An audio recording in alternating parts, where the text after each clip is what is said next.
Seion, Kukishinden Ryu.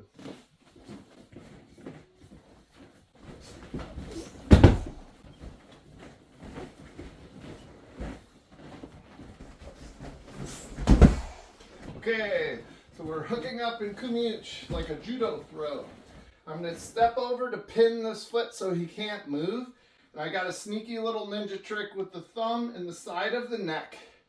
As I go to do my shuffle step in to take the osalto on the outside here, if I don't do something with this arm, he's still too powerful and he can stuff and we're at a 50-50. But as I take his neck, I push in the elbow at the same time, and then I can glide that out, and it takes that perfectly. So you're going cross and opposite. Your arms are really strong in that direction. So it works really good. So step over and do the take.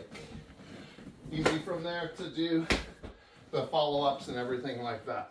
So Seion with Kukishinden Ryu. If you guys like this, please hit like and subscribe. If you want more information, follow the links below. And as always, keep training.